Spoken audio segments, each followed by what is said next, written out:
psikologi.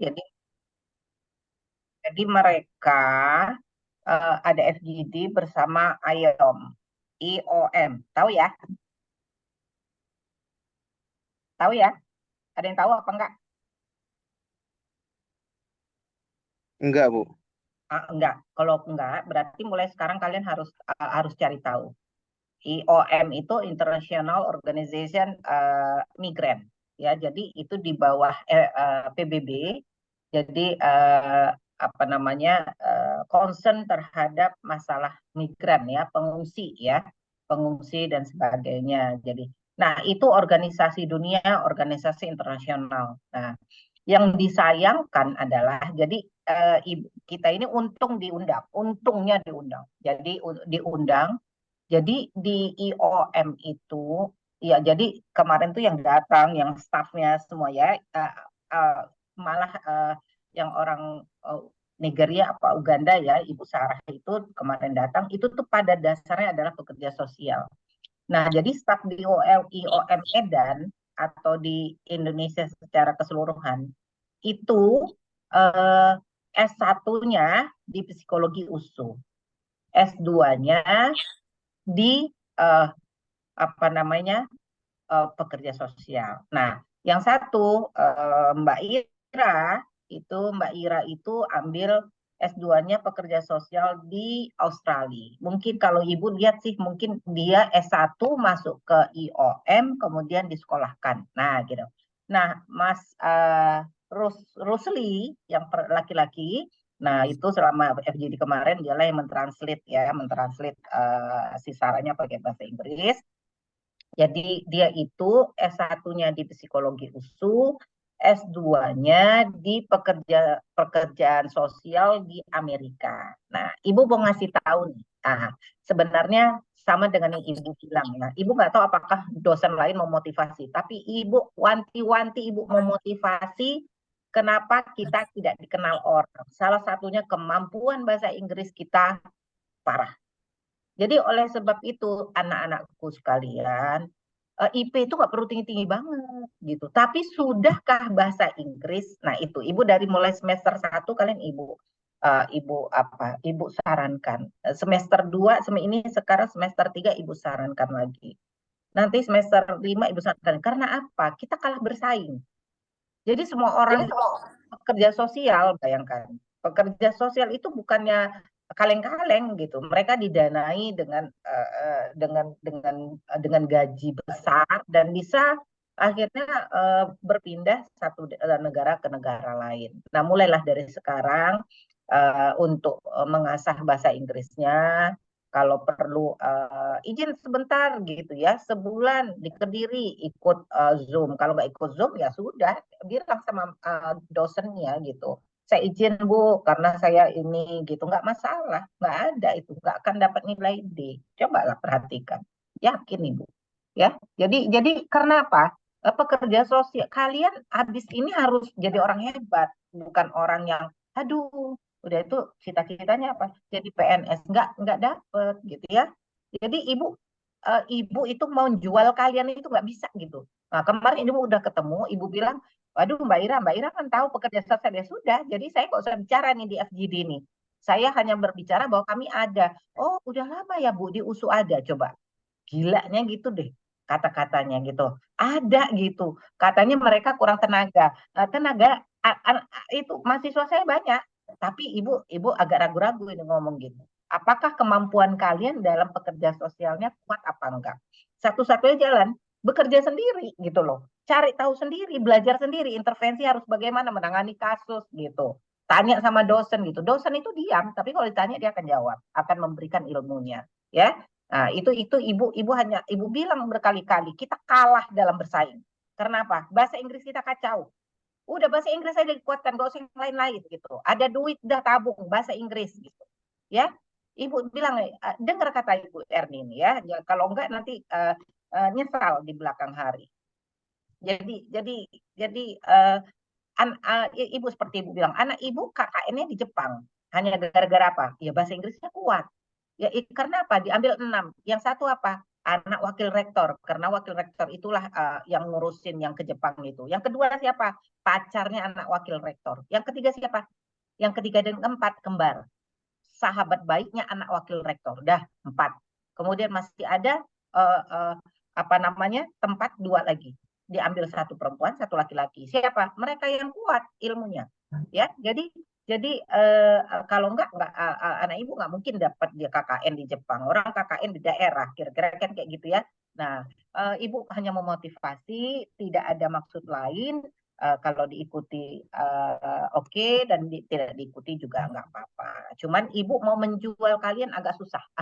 Ibu menjual, iya kita ada di sini, terus bisa bahasa Inggris bu, gitu kan? Kalau ibu nggak perlu lagi bahasa Inggris, karena ibu udah jadi mahasiswa dan udah jadi dosen dan bukan dosen bahasa Inggris. Kalau ibu bahasa Inggris ibu nggak bagus ya juga it's okay aja, karena harus pede. Kecuali ilmu yang ibu ajarkan nggak ngerti ibu, itu baru goblok ya, dosen goblok ya. Oke, selanjutnya ibu kita akan tunggu dulu ya. Ibu udah bisa share ya? Bisa, Bu, bisa.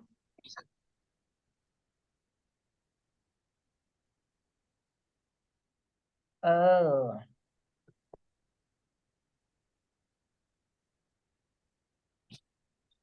kok nggak ada ini Bu ya? Hah? Tunggu.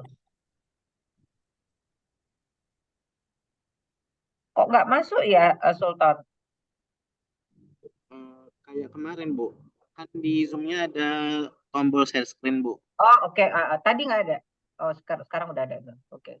Nah ya, ini yang kemarin ya. Kalian ibu tidak nyuruh kalian eh, menganalisa video yang ibu kasih. Kalian sudah lihat videonya kan ya?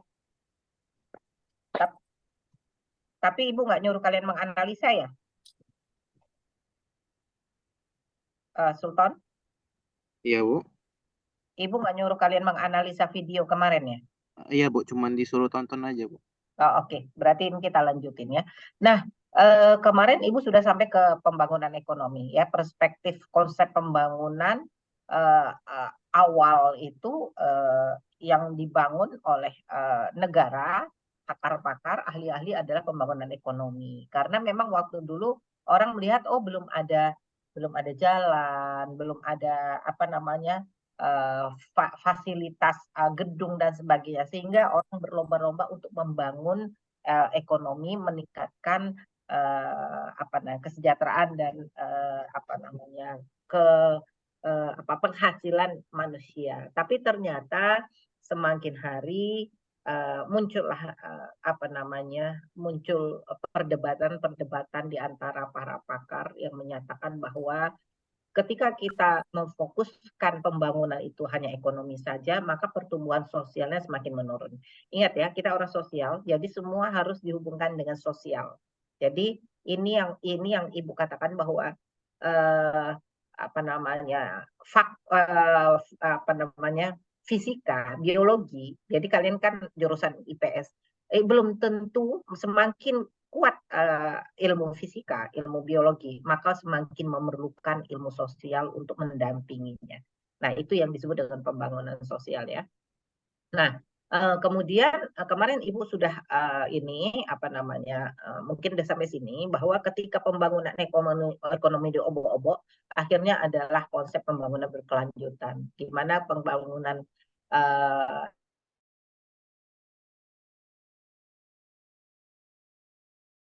ditimbulkan dari pembangunan yang berorientasi ekonomi. Nah, jadi belum sustainable seperti sekarang ya, tapi masih konsep yang awal. Jadi kalau kita cerita tentang eksploitasi sumber daya alam, misalnya kayu-kayu diambil untuk dijual, untuk dijadikan kursi dan sebagainya, maka jangka panjang menjadi lahan kritis, makanya hal ini dipikirkan oleh pakar-pakar agar lingkungan itu menjadi tidak habis sehingga dia tidak tereksploitasi secara besar-besaran. Ada konsep pembangunan berkelanjutan. Tapi faktanya pembangunan berkelanjutan dan pembangunan ekonomi disampaikan oleh pakar-pakar bahwa tidak berpengaruh signifikan terhadap pembangunan manusia, human development. Jadi akhirnya timbullah konsep pembangunan lagi, yaitu pembangunan manusia yang tujuannya untuk memprioritaskan pembangunan sosial dan lingkungan untuk mendukung pertumbuhan ekonomi dengan strategi pembangunan berkelanjutan. Artinya gini, kalau manusianya tidak diikut sertakan, terus siapa dong yang mau memelihara lingkungan? Kan pertanyaannya seperti itu. Jadi pendekatan human development menempatkan manusia sebagai faktor kunci. Dia tidak lagi sebagai objek, tetapi dia diambil alih menjadi subjek. Jadi dialah penentu pembangunan itu. Ingat, ini kunci ya. Ketika kita cerita manusia sebagai kunci yang memegang peranan penting dalam segala segi yang berhubungan dengan pembangunan, maka hati-hati. Kita harus menganalisa nih dengan masalah yang sekarang. Mengapa menjadi heboh? Karena pemerintah tidak mengikut sertakan masyarakat di sekeliling pembangunan tersebut untuk membangun lingkungannya sendiri. Nah, jadi bisa dikatakan jika pembangunan pertumbuhan ekonomi bersifat sangat elitis, jadi orang atas pembuat kebijakan, maka pembangunan berkelanjutan dan pembangunan manusia lebih bersifat populis. Nah, tapi pembangunan manusia itu hanya sampai kepada konsep. Artinya apa? Konsep yang sebenarnya untuk melakukan pembangunan terhadap manusia, untuk melakukan pembangunan terhadap lingkungan sekitarnya adalah melakukan pemberdayaan masyarakat. Nah, pemberdayaan masyarakat ini sendiri merupakan salah satu konsep dari bagaimana kita sebagai pekerja sosial melakukan sebuah intervensi. Jadi pemberdayaan masyarakat itu, pemberdayaan sosial itu masuk dalam salah satu praktek pekerjaan sosial. Jadi praktek pekerjaan sosial ini kan udah hafal belum ya? Ada yang bisa menjelaskan apa saja praktek pekerjaan sosial? Bidang yang termasuk dalam praktek pekerjaan sosial itu apa saja? Salah satunya pemberdayaan sosial. Ada yang bisa kasih Ibu? Atau pas? Pas ya? Oh, nggak ada yang jawab.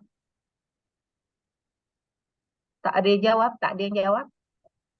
Bisa dengar Bu. Ibu? Bisa, Oke, Bu. bisa dengar suara Ibu ya? Bisa, Bu.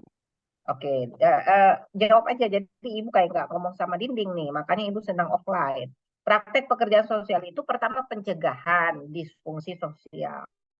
Ya, jadi kita melakukan dengan penyuluhan, pendampingan, advokasi, peningkatan kapasitas gitu ya. Kemudian yang kedua perlindungan sosial. Nah, itu kita memberikan bantuan sosial, advokasi juga ada, bantuan hukum. Nah, itu ya, itu prakteknya. Jadi kalian jangan menganggap kalau pekerja sosial itu prakteknya hanya memberikan bantuan kepada orang yang terkena bencana, terkena sakit gitu ya, enggak ya.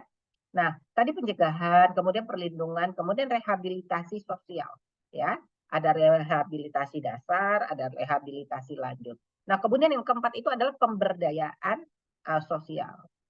Dan kelima adalah pengembangan sosial. Jadi pengembangan itu termasuk ya kita melakukan pendidikan, kampanye, pengembangan kemitraan, peningkatan aksesibilitas, peningkatan integrasi sosial dan sebagainya. Jadi kelima bidang ini merupakan bidang praktek pekerjaan sosial.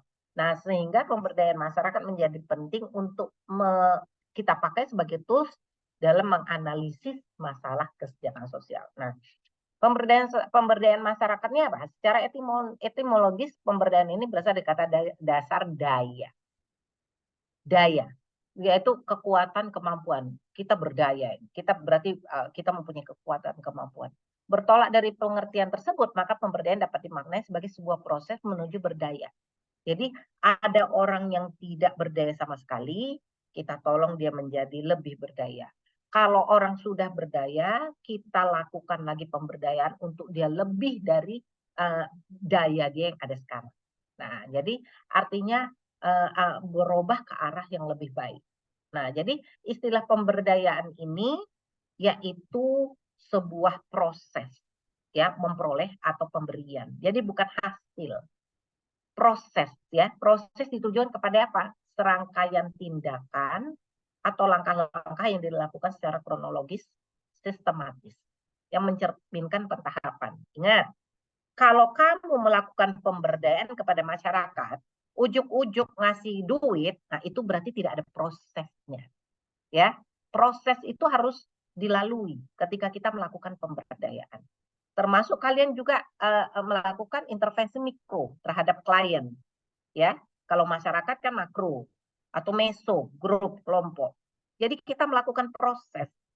Proses merujuk pada suatu tindakan nyata yang dilakukan secara bertahap untuk mengubah kondisi masyarakat yang lemah, baik knowledge, attitude, maupun praktis.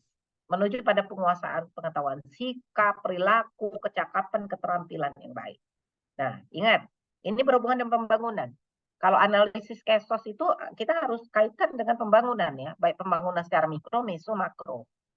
Kalau kita ujuk-ujuk hanya membantu satu masyarakat membangun menjadi sebuah hotel misalnya, itu tidak melakukan pemberdayaan. Karena prosesnya tidak ada di situ dan tidak ada diikutsertakan masyarakat sekitarnya. Ya. Jadi kemudian ketika kita cerita pemberdayaan, ada makna memperoleh tadi, memperoleh daya.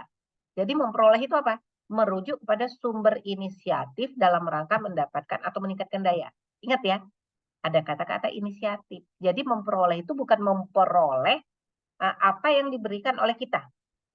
Ya, saya ibu memberikan, ini banyak kesalahan nih. Dosen hanya memberikan slide kepada mahasiswa, ya slide. Padahal kita menyatakan bahwa prosesnya itu kalian harus mereview slide. Kalian harus menganalisa slide. Boleh, kalian harus mengkritik slide. Nah itu, jadi itu proses.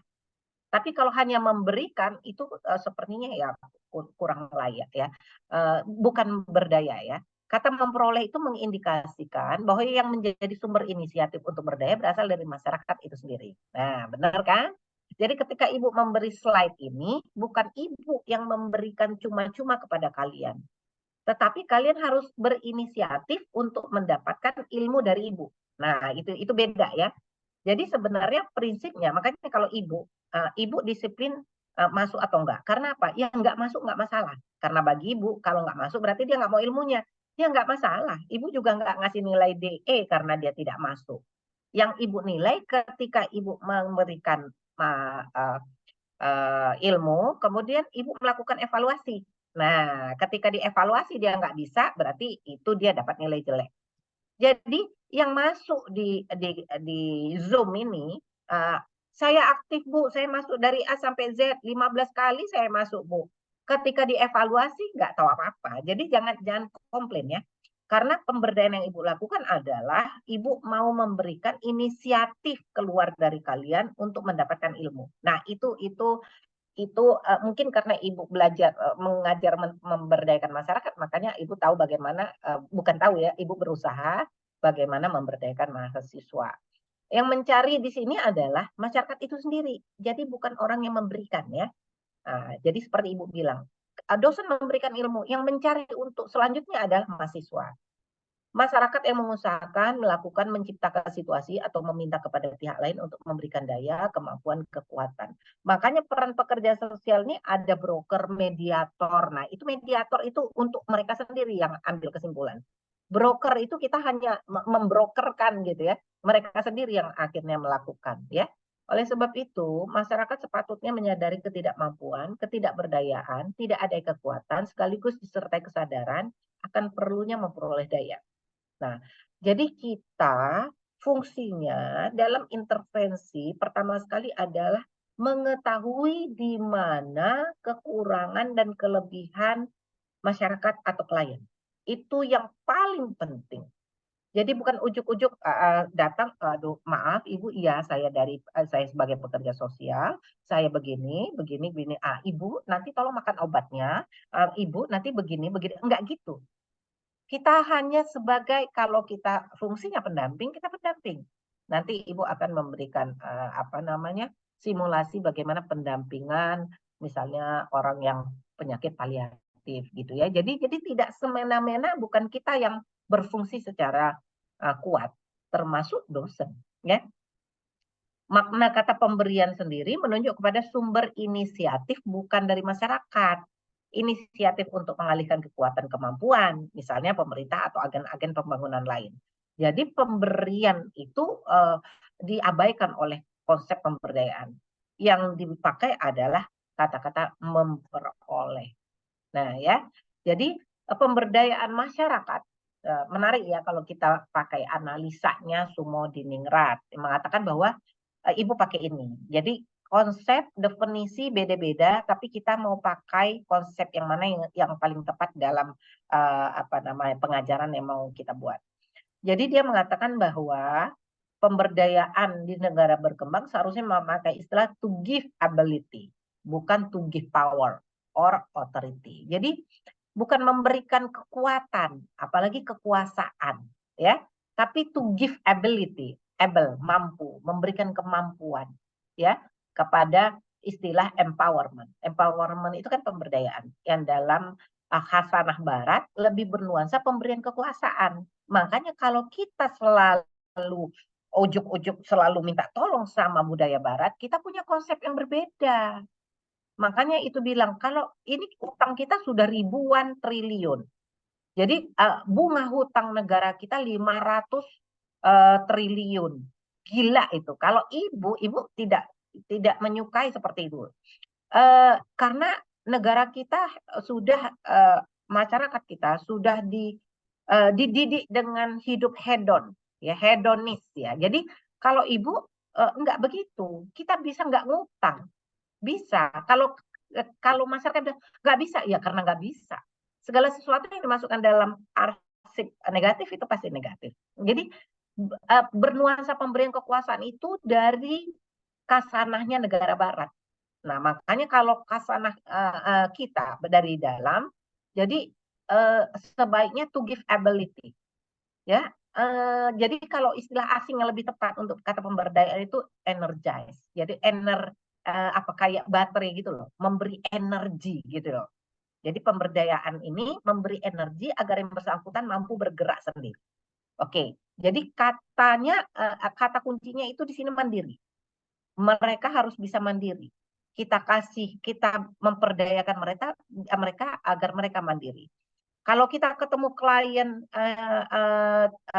difabel, kita memang memberikan kursi roda, tetapi dia untuk mempergunakan kursi roda itu sebaiknya dia bisa. Itu yang kita lakukan, bukan mereka selalu dituntun oleh orang lain. Nah, begitu ya.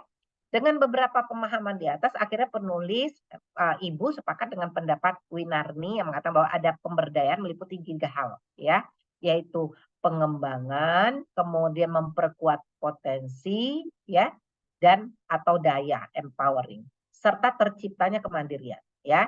Jadi enabling, kemudian empowering, ya, kemudian mandiri, ya, serta terciptanya kemandirian melalui 3 pilar yang tidak mungkin lepas dari konsep pemberdayaan pemerintah, swasta, dan masyarakat. Nah, sekarang kita ambil jadi tambah 5, ya, nggak bisa 3 aja, pakai apa namanya 5 konsep A, B, C, G, M ya, yaitu akademisi, ya, kemudian B-nya bisnis swasta, kemudian C-nya community masyarakat, kemudian government, G-nya, M-nya media. Karena media tidak bisa kita abaikan, ya.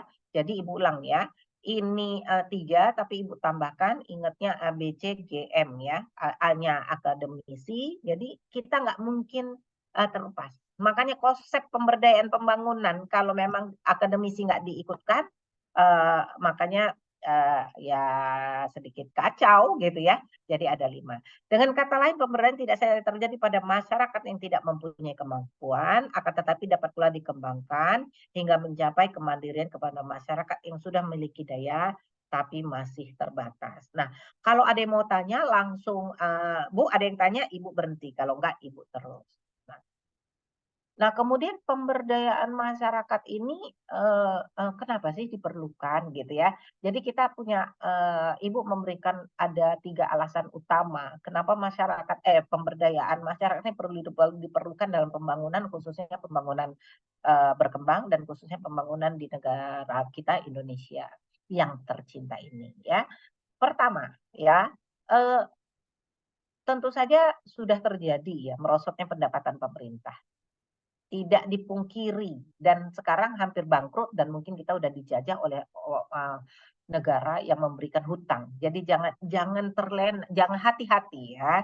Jangan terlalu takluk buta terhadap pemerintah atau orang atau kalau Ibu nggak ada yang Ibu sukai. Yang Ibu sukai adalah pemimpin yang memikirkan kesejahteraan rakyat tanpa ikut serta campur tangan luar gitu ya. Ibu antipati karena Ibu ngajar globalisasi, jadi Ibu tahu bagaimana globalisasi gilanya. Ibu juga mengajarkan pemberdayaan masyarakat. Jadi ibu tidak hanya bergerak di level mikro, tapi ibu banyak di level meso dan makro ya. Jadi merosotnya pendapatan pemerintah tidak mampu diharapkan dalam pembangunan. Jadi ketika kalian membuat disuruh dosen membuat misalnya makalah, pasti kalau dulu sebelum ibu ngajar di USU itu ya, jawabannya sarannya diharapkan pemerintah memberikan dana kepada panti asuhan, memberikan dana, nggak ada, bullshit itu. Pemerintah tidak punya duit ya. Jadi hanya mampu menstimuli masyarakat agar bisa membiayai pembangunan itu sendiri. Jadi yang ujuk-ujuk adalah masyarakat diobok-obok, pajak ditambah, uang dana di sunat-sunat, tapi nggak dikasih tahu ke kita. Jadi masyarakat tidak banyak yang tahu. Penyebabnya antara lain kemerosotan pendapatan pemerintah dan pinjaman luar negeri dan lainnya. Nah, yang kedua, pembangunan yang memakai konsep salah, yaitu mencoba berpikir terhadap pembangunan itu sendiri tanpa berpikir panjang akan hasil serta dampaknya secara lingkungan dan sosial. Ya, jadi inilah dia yang bermasalah. Ada ledekan yang mengatakan di mana ada pembangunan pasti di situ ada penggusuran. Ya, jadi coba kita membalikkan konsep ini dengan benar. Jadi kalau ada pembangunan, jangan sampai ada penggusuran. Bisa enggak? Sebenarnya bisa. Ya. Di samping itu pembangunan pasti mendatangkan jurang perbedaan antara kaya dan miskin. Yang kaya makin kaya, yang miskin makin miskin. Yang miskin dipaksa-paksa bayar pajak, yang orang pajak sendiri nggak bayar pajak. Pemerintahan semua nggak bayar pajak. Dibuatlah omnibus law, memutihkan pembayaran surat tanah. Oh, hore, kata masyarakat miskin. Ternyata apa? Masyarakat yang kaya, 1, 2, 10 orang, beribu-ribu dia punya tanah, dia tidak membayar kepada pemerintahan. Itu menurut Ibu gila itu. Ibu pakai kata-kata Rocky Gerungnya agak-agak, bukan Ibu menyukai Rocky Gerung, enggak, Ibu enggak suka juga. Jadi maksudnya itu saking gemesnya gitu ya. Di samping itu, pembangunan pasti mendatangkan jurang perbedaan. Udah tadi ya, artinya pembangunan tidak berdasarkan atas kesepakatan kerjasama antara yang membangun dengan yang dibangun. Jadi masyarakat, manusia tidak menjadi subjek, tapi masih menjadi objek sampai saat ini, gitu ya. Yang ketiga, kunci penting saat ini adalah kemandirian. Bangsa yang mandiri adalah terbentuk oleh masyarakat yang mandiri. Sebaiknya lah pemerintah yakin akan kata-kata mau membangun berarti mau memerdirikan masyarakat. Oke, itu konsep yang Ibu berikan karena itu konsep bukan dari Ibu tapi dari pakar-pakar ya. Jadi bukan dari Ibu pribadi ya. Jadi pemberdayaan masyarakat itu ada secara definisi, kita harus ambil juga definisinya ya. Yaitu Robinson, suatu proses pribadi dan sosial, suatu pembebasan kemampuan pribadi, kompetensi, kreativitas dan kebebasan bertindak. Ya. Yang kedua ini dari pembangunan masyarakat, yang tadi ketiga, yang pertama dari sosial, yang kedua pakar pemberdayaan, ya, mengacu kepada empowerment, yang berarti sumber daya, sumber power, kekuatan kepada pihak yang tidak berdaya. Nah, yang ketiga itu Ibu ambil dari Payne. Payne ini pakar kesejahteraan sosial, pekerja sosial. Tujuan dari pemberdayaan, kata Payne, membantu klien mendapatkan daya, kekuatan, dan kemampuan untuk mengambil keputusan dan tindakan yang akan dilakukan dan berhubungan dengan diri klien tersebut, termasuk mengurangi kendala pribadi dan sosial dan melakukan tindakan. Ya, jadi kita ambil dari beberapa pakar sosial, sosiologi, pakar pemberdayaan dan pembangunan sosial, dan pakar kesejahteraan sosial dan pekerjaan sosial. Oke, jadi dilanjutkan lagi, pakar pemberdayaan menyatakan pemberdayaan memuat dua pengertian, yaitu kuncinya itu kekuasaan dan kelompok lemah. Kekuasaan di sini diartikan bukan hanya menyangkut kekuasaan politik ya, orang yang berkuasa ya, dalam arti sempit, melainkan kekuasaan atau penguasaan klien atas, nah ini dia ya. Jadi kekuasaan yang dimaksud pemberdayaan oleh Eve itu kekuasaan dan kekuatan dia melakukan pilihan-pilihan dan mendapatkan kesempatan hidup atau kemampuan dalam membuat keputusan mengenai apa? Gaya hidup, tempat tinggal, pekerjaan, dan lain-lain. Nah, jadi apa? Kalau ibu sih, ibu secara perlahan melakukan pemberdayaan kepada masyarakat agar jangan hidup hedon. Punya duit banyak, oke. Duit banyak itu apa? Beli. Beli apa? Rumah banyak. Mobil lebih dari 1, 2, 3 boleh. Tetapi kita tidak hedon. Hedon itu apa?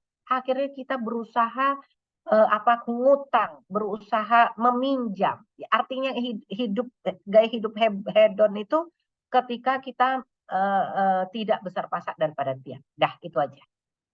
Syukur-syukur ada sedekahnya banyak. Bisa bangun masjid, bisa bangun ini, itu. Jadi itu yang parahnya masyarakat kita itu selalu menyukai kehidupan kredit.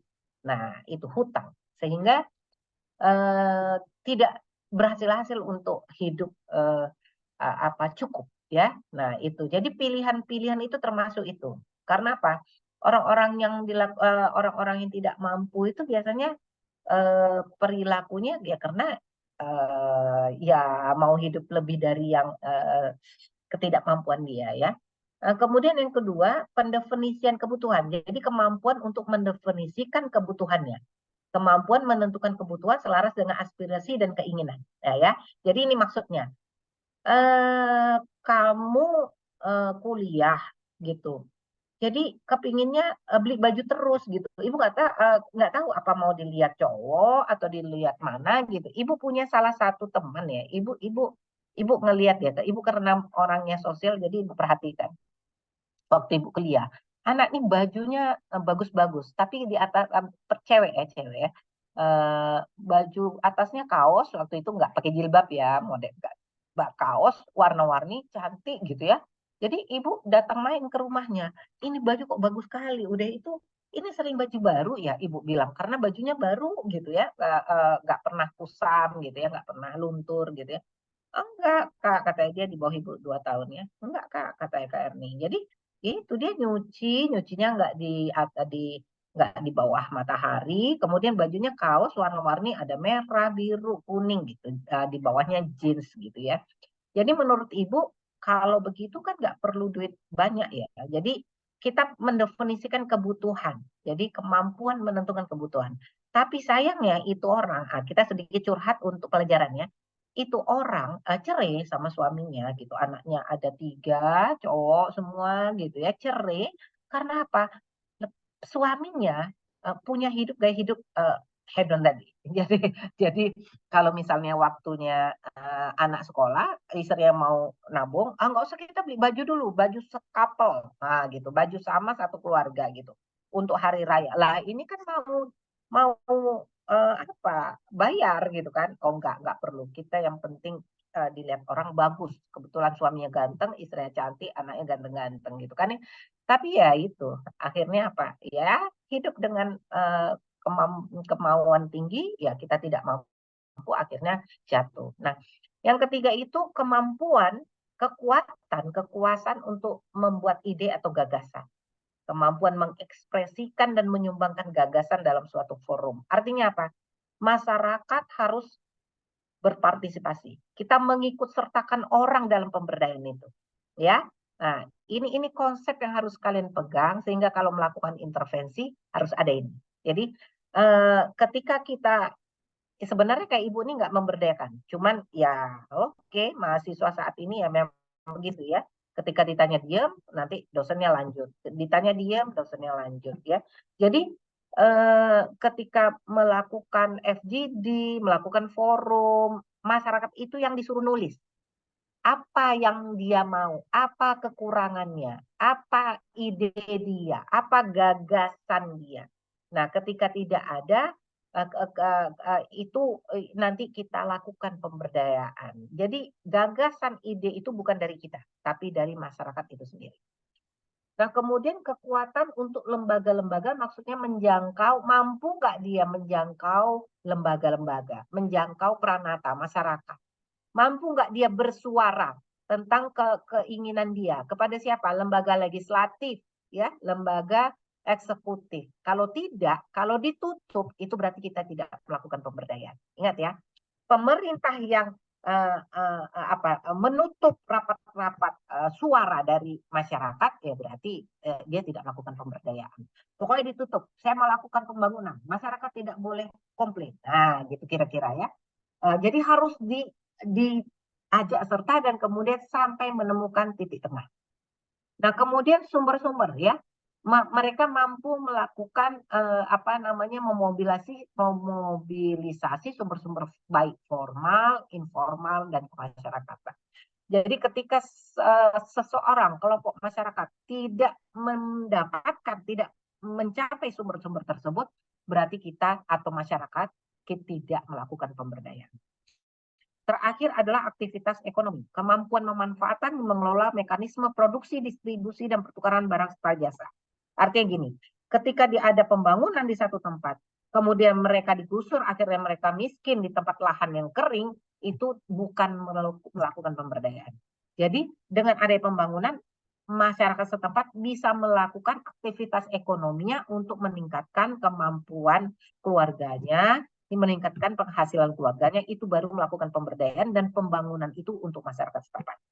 Itu konsepnya. Jadi diskusinya adalah pemberdayaan itu merupakan proses dan tujuan, bukan hasil, bukan awal dan bukan akhir ya, tapi pemberdayaan itu proses. Nah, sebenarnya ini cocok ya. Jadi kita itu dinilai itu prosesnya. Setiap berkegiatan itu dinilai proses. Ketika ibu menilai kalian bukan hasil ya. Jadi bukan kalian mengikuti ibu 15 kali pertemuan dan ibu akan memberikan nilai A. Enggak. Jadi jangan komplain kalau nilai jelek ya. Karena apa? Ibu akan menilai disiplin enggak, mengikuti prosesnya enggak, ketika ditanya jawab enggak, kemudian ketika disuruh bertanya ada yang bertanya enggak. Nah, kemudian ketika kita melihat attitude-nya, perilakunya sebagai mahasiswa, nah tentu saja ibu juga beretitut harus sebagai dosen yang baik ya. Nah, seperti itu. Jadi yang kedua menekankan pada proses pemberian kekuatan, kekuasaan, kemampuan kepada masyarakat agar individu lebih berdaya. Yang tadi ya, yang 6 tadi ya. Jadi mencoba kita untuk menekankan pada prosesnya. Prosesnya apa? Proses pemberian kekuatan. Bukan memberikan hasil. Jadi kalau mancing, ya seperti kita bilang, kita bukan memberikan ikan, tetapi kita memberikan kail untuk mereka memancing sendiri, mencari tempatnya, dan tidak boleh bosan dan tidak boleh marah kalau tidak ada ikan. Dia harus punya ide mancing di mana, kira-kira seperti itu. Nah, yang ketiga adalah menekankan pada proses mendorong, memotivasi individu itu sendiri agar mempunyai kemampuan atau keberdayaan agar lebih berdaya. Jadi menekankan pada proses mendorong, memotivasi, mendukung dari belakang, melakukan pendampingan. Nah, kira-kira gitu. Jadi kenapa BPJS tidak dapat? Oke, Bu, kita akan pelajari ya, tetapi bukan kalian yang menganukan sebagai pekerja sosial, tetapi kalian membuka jalan agar ibu itu bisa mendapatkan BPJS dengan dayanya sendiri. Nah, sampai di situ ada yang bertanya dulu, nanti kita teruskan. Karena itu tadi, ibu memberdayakan mahasiswa bukan hanya diam-diam saja, tetapi kalau ibu jadi dosen gitu, Lebih baik memberikan konsep sedikit daripada konsep banyak, tapi udah itu kalian kemana perginya gitu ya. Yang pertama konsep ibu tentu saja harus pandai bahasa Inggris. Oke, ada yang bertanya sampai di sini? Bu, Saya, Bu. izin bertanya, Bu. Izin Bu, saya Bu. Ya, siapa? Saya, Bu. Izin. Rido. Ya, Rido ya. Iya, Bu. Saya Oke. Ridho NIM 041. Bu, saya sebenarnya mau nanya, Bu. Sebenarnya pemberdayaan masyarakat nih sama nggak sama memodernisasikan masyarakat? Atau seperti tadi diskusinya, Bu. Saya sebelumnya udah mau nanya, Bu, sebenarnya. Tapi setelah saya lihat diskusi itu, pemberdayaan itu sebuah proses. Jadi hasilnya itu apa modernisasi masyarakat tuh gimana, Bu? Eh, Terima kasih, Bu. ibu ngajar globalisasi dan ibu S3 ibu di UI, ibu dapatkan satu mata kuliah tentang globalisasi. Nah, kalau ceritanya modern itu berarti larinya ke globalisasi. Modern berarti kita larinya ke kita masyarakat berkembang dan mengacu kepada masyarakat barat.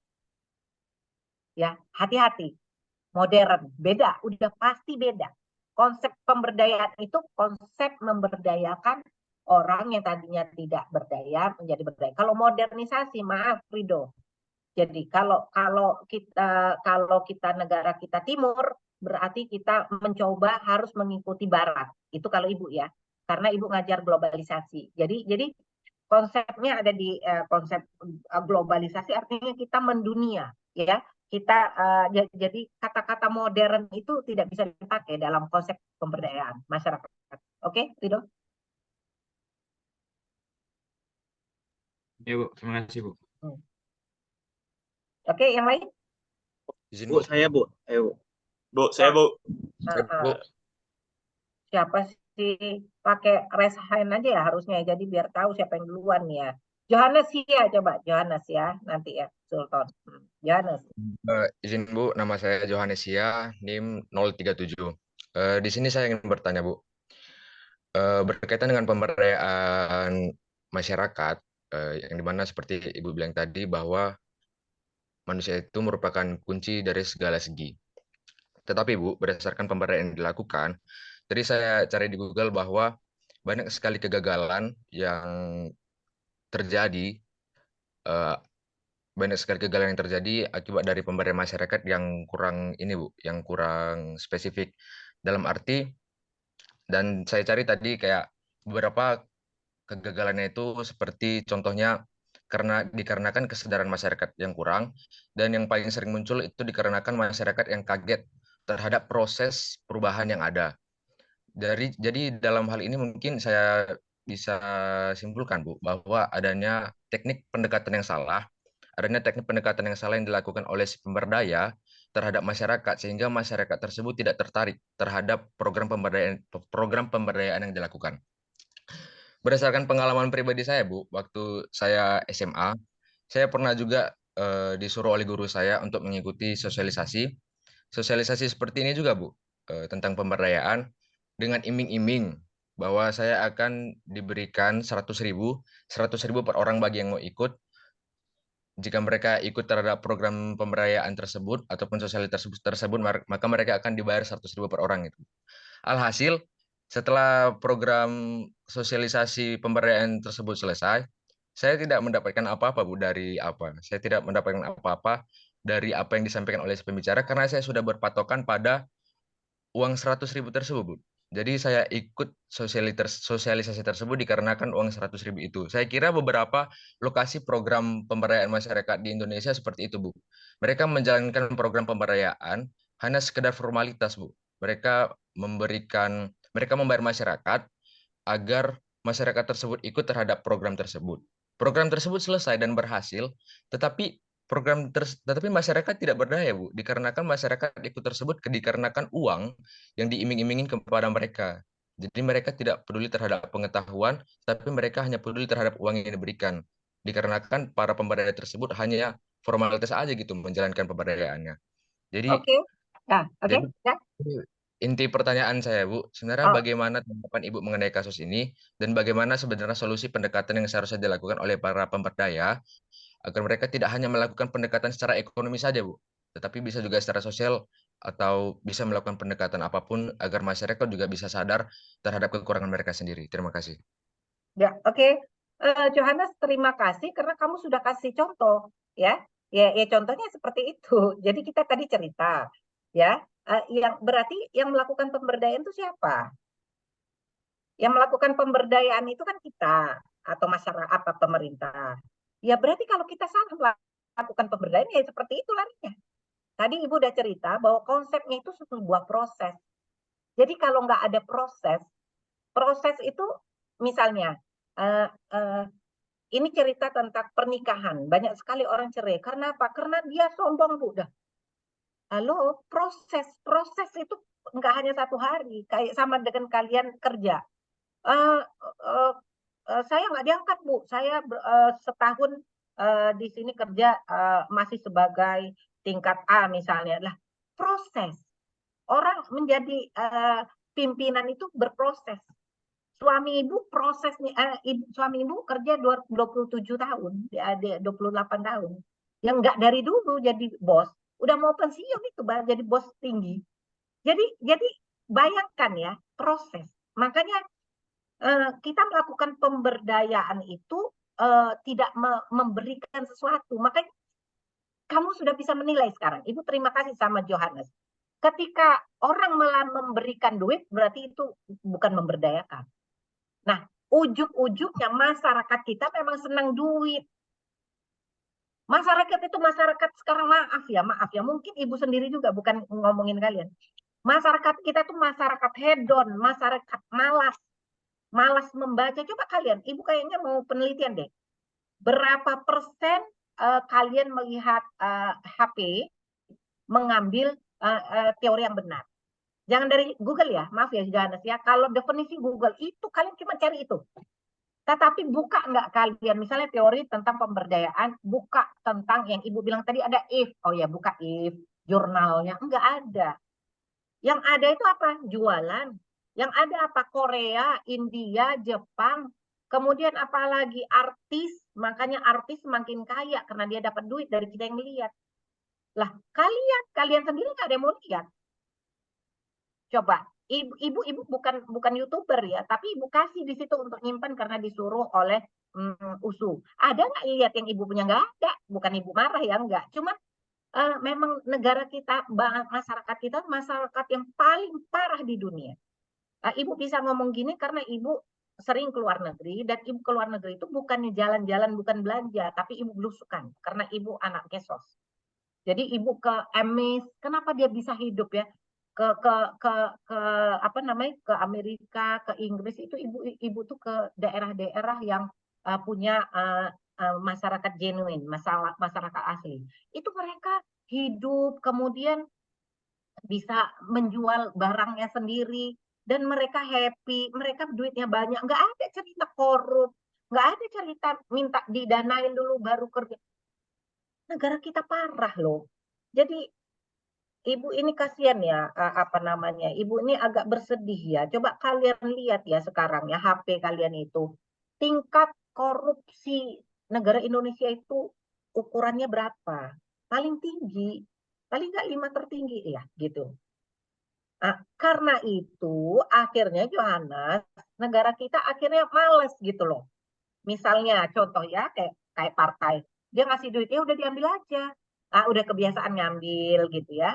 Jadi masyarakat kita itu tidak diberdayakan dengan benar. Artinya Johannes siapa? Yang salah memang yang memberdayakan, dia tidak punya konsep. Nanti abis ini ya, abis ini baru kita cerita tentang konsep yang itu. Oke, yang lain Ibu kasih lagi Bu. kesempatan. Ya, Bu. Sultan. Ya, coba Sultan. Oke, Bu. Berkaitan dengan itulah, Bu. Orang Indonesia ini malas gitu. Kalau bahasa Bang siapa? Pak Sugeng, kojo tak kojo ya. Iya. Ya dapat 1.500 ya kan? Iya, Bu. Ah. Jadi kan Bu, berkaitan dengan Peksos juga kan Bu. Misalnya gitu kan Bu. Misalnya kan kita Peksos kan ingin menyelesaikan masalah yang ada di kelompok-kelompok lemah itu kan. Nah, Ya. ingin kita mengasih pendampingan, stimulasi ke masyarakat. Tapi kalau orang kaya ini Bu nggak dikutip pajaknya Bu, kayak mana Peksos itu bisa bergerak Bu? Masalahnya kan itu juga Peksos sama klien itu kan transaksional juga Bu. Itu Bu. Ibu nggak tahu kamu arahnya kemana. Maksudnya pajak secara keseluruhan, maksudnya pajak orang kaya gitu. Ya misalnya ini kan Bu, kita kan Peksos mau buat pendampingan, Oke. pemberdayaan, Ya, stimulan ke masyarakat. Terus oke. itu kan orang itu kan termasuk kelompok-kelompok lemah gitu kan Bu. Kelompok-kelompok Ya. lemah itu yang ingin kita perbaiki gitu ke depannya. Tapi Bu kalau misalnya Bu, Peksos itu bergerak sendiri. Peksos itu bergerak sendiri untuk memberikan stimulan pemberdayaan. Tapi kalau nggak ada uangnya Bu, ya Peksos itu kan bakalan juga nggak mau gerak gitu juga Bu. Jadi artinya di sini Bu, menurut saya Bu itu perlu inilah Bu, dari kekuasaan itu sendiri Bu. Perlu juga pajak gitu Bu. Kalau misalnya Peksos dibiarkan, Iya, pajak betul, Sultan. Siapa yang bilang nggak pajak? Cuma pajaknya itu pemerintah membuat konsep pajak itu salah. Maksud Ibu gini, kita orang yang rendah-rendah diambil pajak, yang kaya itu diambil pajak, cuman nggak bayar mereka dan dibiarin oleh pemerintah, gitu loh. Jadi maksud Ibu ada masalah. Kita cerita ini kan, kalau kita cerita di kuliah ini pasti idealis. Tetapi setelah di jalan itu yang kita temukan itu tuh berantakan. Nah, jadi Ibu sebagai dosen membangun konsep kalian bahwa kita harus tetap idealis kalau mau hidup nyaman dunia akhirat. Tapi kalau nggak mau hidup nyaman dunia akhirat, monggo terserah mau ikut yang mana. Karena kalau kita sudah masuk dalam misalnya, makanya Ibu salah satu orang yang tidak suka kalau akademisi masuk dalam pemerintahan. Karena apa? Jadi kacau balau. Jadi yang tadinya bagus jadi nggak bagus, idealis jadi nggak bagus. Kalau memang mau jadi akademisi, udah jadi akademisi saja. Dosen-dosen tuh udah jadi dosen aja. Salah sendiri kenapa dia mau jadi dosen, duitnya kecil. Ya, kalau memang mau jadi apa ya sudah di luar itu. Maksud Ibu memang perlu pajak, Sultan. Jangan kalian anggap Ibu nggak pajak. Ini masalahnya yang salah nih nggak tahu siapa, pokoknya yang ngurus itu salah lah gitu. Karena ada misalnya ya, saudara Ibu kan itu bangkrut hanya gara-gara pajak. Tiap hari dia bayar pajak, rupanya dicari lagi oleh pajak dari pagi sampai sore duduk, udah itu ternyata ratusan juta harus membayar gitu. Udah sekarang sakit bangkrut, yang ibunya meninggal, bapaknya sakit gitu ya. Tapi yang orang-orang pajak sendiri, karena Ibu punya sahabat paling dekat itu auditor di perusahaan-perusahaan besar. Di auditor waktu itu di Wika, di perusahaan besar ya, di Jakarta. Jadi dia bisa cerita begini kasusnya pajak itu, cara orang pajak itu minta dibayar disogok, sehingga orang pajak disogok kaya, kemudian orang yang kaya ini perusahaan besar ini tidak membayar pajak, gitu Sultan. Jadi salah kalau Sultan bilang orang kaya nggak diambil pajak, dipajakin.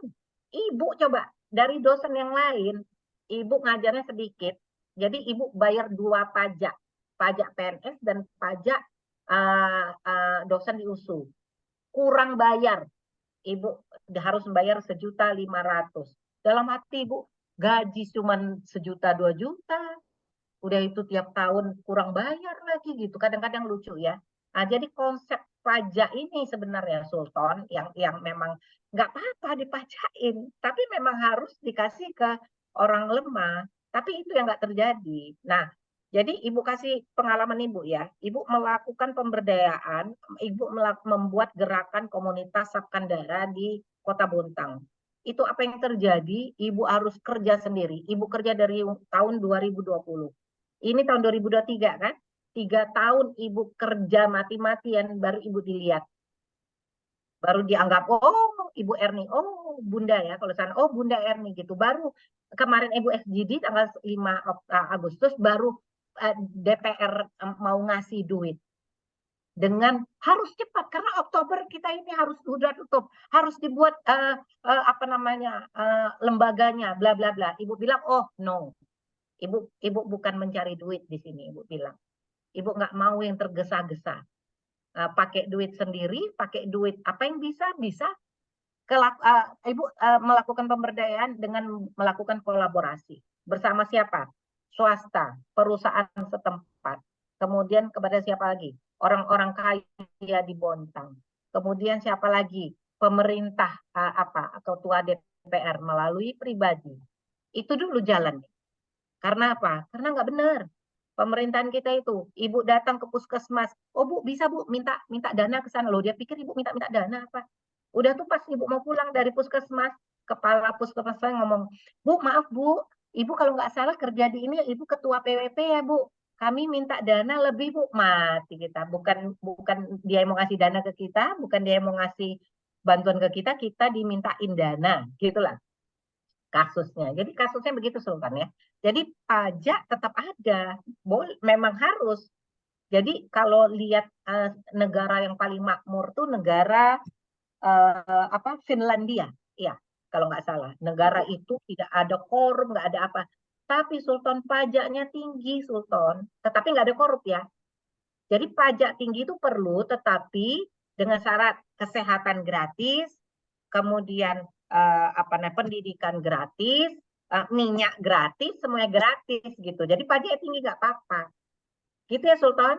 Kita Iya, Bu. pajak kita yang minta pajak itu nggak bayar pajak, gitu loh.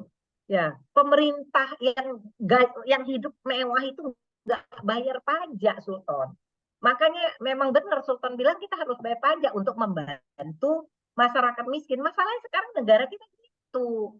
Terus kita mau ikut dua aja ikut Sultan, mau ikut dalam kasus sekarang atau ikut bahwa kita idealis. Kalau ibu dari dulu ya mau siapa aja pemerintahannya, mau siapa aja presidennya, ibu yang bagus ibu ikutin, yang jelek ibu nggak ikutin. Kenapa? Ibu yakin kalau Islam ya hidup kita di dunia itu untuk memilih apakah kita hidup di surga atau neraka. Itu kalau ibu ya. Ini beda. Gitu Sultan. Maaf kalau tidak memuaskan hati Sultan. Sedikit nyinggung Finlandia kan itu kan Bu. Kalau di Finlandia kan masyarakatnya memang percaya sama pemerintah. Tapi pada faktanya hari ini Bu, di Indonesia masyarakatnya aja anti pemerintah, nggak percaya pemerintah itu Bu. Lah, ya, makanya kita harus nilai Sultan. Kalau kamu nggak percaya sama ibu, berarti ibu ada apa? Yang dipercaya itu satu atau dua. Masyarakat itu banyak orangnya, pemerintahan itu sedikit. Jadi yang harus berintrospeksi diri pemerintah dong, bukan masyarakat Sultan. Nah, kita nggak boleh taklid buta. Kita satu-satu kita lihat. Kenapa? Why pemerintahan? Kamu mau mengatakan bahwa pemerintahan bagus? Negara kita sekarang tidak bagus-bagus saja, Sultan. Nah, apa namanya?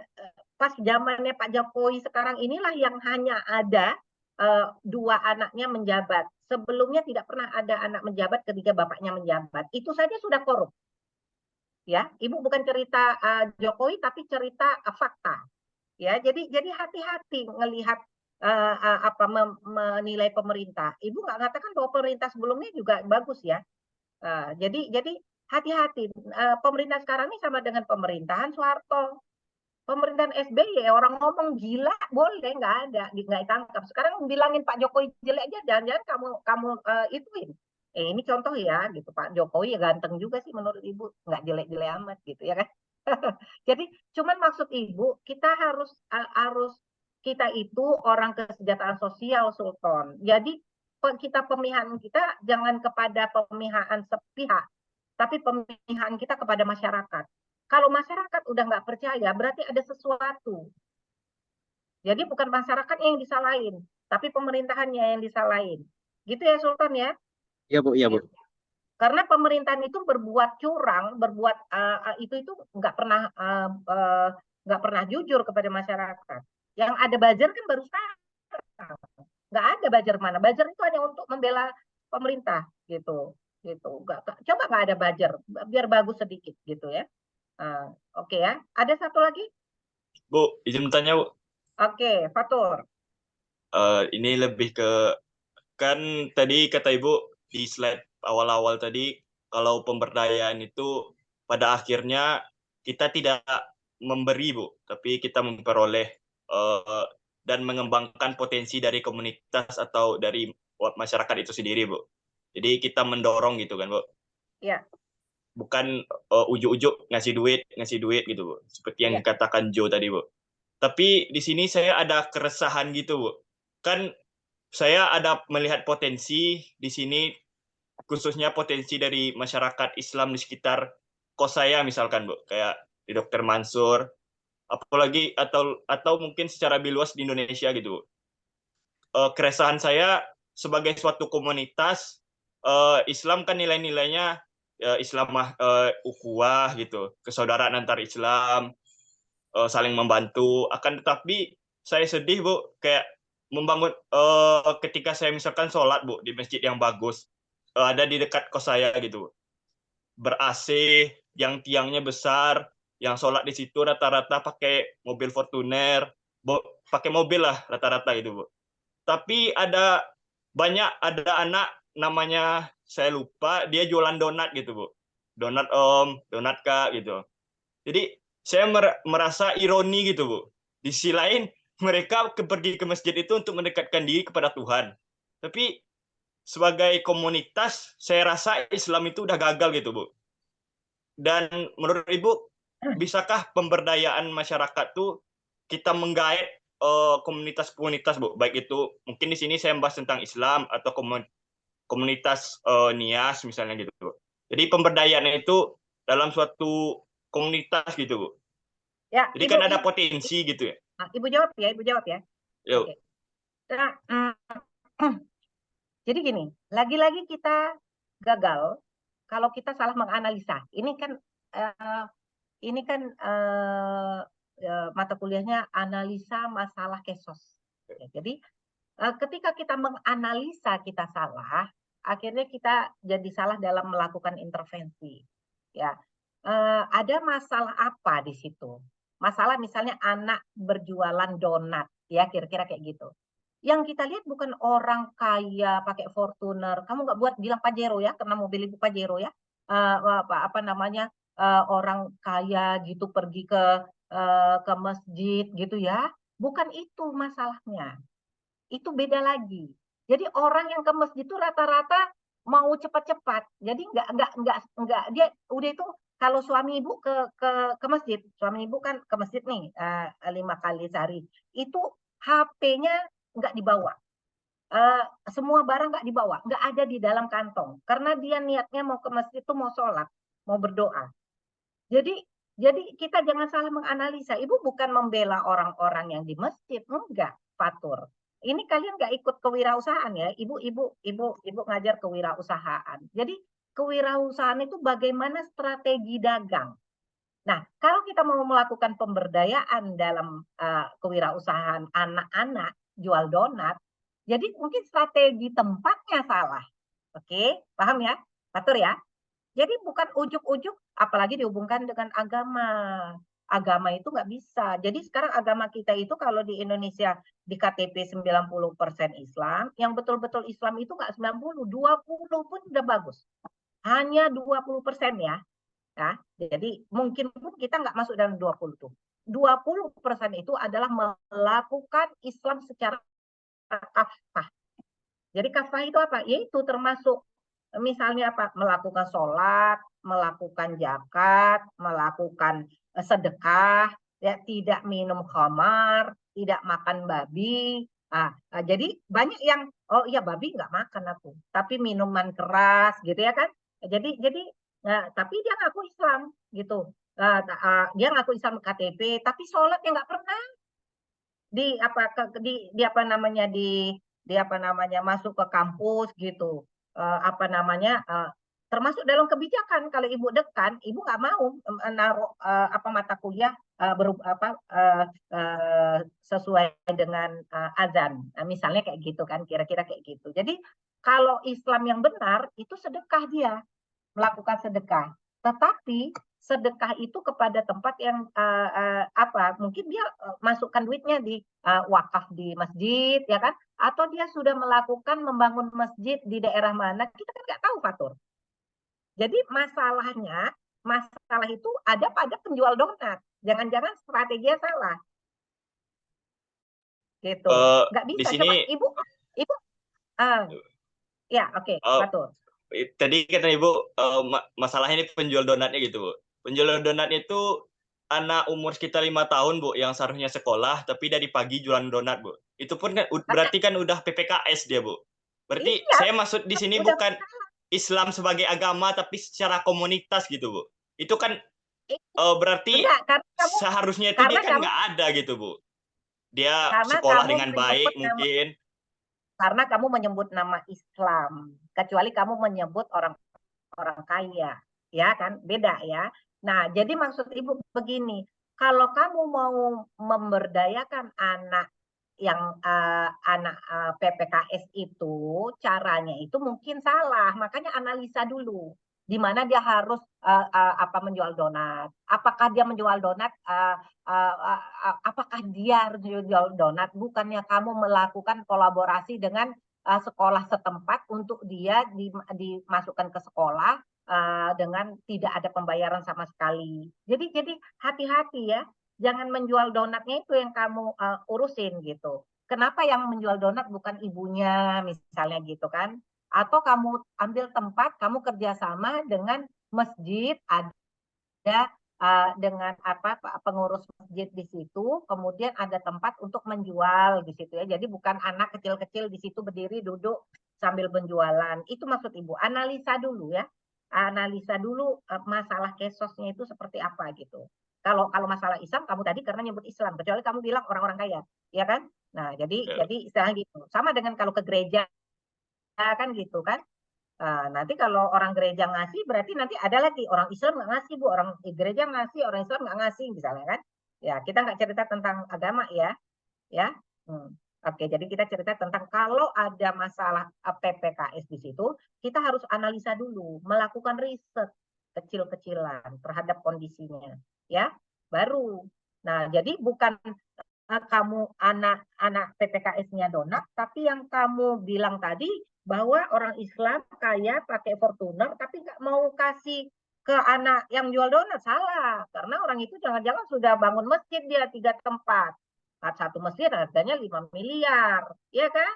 Jadi kita nggak boleh salah menganalisa. Gitu loh maksud Ibu ya, Fatur ya. Oke.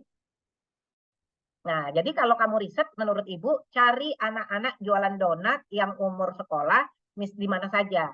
Baru kamu melakukan analisa, kemudian kamu melakukan pemberdayaan, bekerja sama misalnya dengan dinas sosial, misalnya, baru melakukan FGD. Nah, gitu baru keren. Oke? Oke, ya. Ibu, kemudian Ibu lanjut sedikit lagi ya. Kira sampai jam berapa ini? Jam 10, Bu. Ini udah jam berapa ini? Jam 9.13. Oke, sebentar lagi. Ya, jadi kalian bisa lihat ini. Bisa, Bu, bisa. Nah, ini pemberdayaan dulu dan sekarang. Kita lihat ini ya, termasuk tadi Joe dan sebagainya. Jadi dulu itu ya sekarang mungkin kembali lagi ke dulu ya. Jadi kita harus jeli menganalisa, tidak boleh memihak ya. Tidak boleh memihak. Kalau Ibu sih harus memihak masyarakat karena kita orang Kesos. Nggak boleh memihak pemerintah, nggak boleh memihak partai, nggak boleh memihak swasta ya dan sebagainya. Tapi ini konsep yang diberikan oleh pakar ya, bukan oleh Ibu ya. Jadi jangan salahkan Ibu ya. Dulu itu sentralisasi, top down, uniform, sistem komando, ketergantungan, social exclusion, improvement. Nah, kalau sekarang itu lebih kepada desentralisasi, maunya, ini maunya ya, sekarang ini maksudnya maunya. Desentralisasi, bottom up, variasi lokal, proses belajar, keberlanjutan, social inclusion, dan transformation. Ini maunya. Kalau dulu tuh yang bisa kita katakan yang terjadi sebelumnya. Gitu. Aduh, kok nggak muncul. Nah, oke.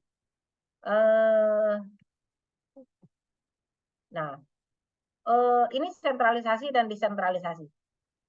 Jadi kalau dulu tuh dari atas, jadi dari pusat, jadi sekarang kontrolnya lebih baik, pengawasan sampai dimanifestasikan dalam bentuk kewenangan di kelokalan, ya komunitas lokal sampai tingkat lokal. Makanya itu yang Ibu bilang tadi, ketika kita cerita pemberdayaan, masyarakat lokal harus diikut sertakan. Kalau kebijakan hanya diambil di pusat, kemudian dibuat keputusan, kewenangan, kebijakan, dan kemudian langsung diaplikasikan kepada masyarakat, berarti pemberdayaannya tidak layak untuk diteruskan.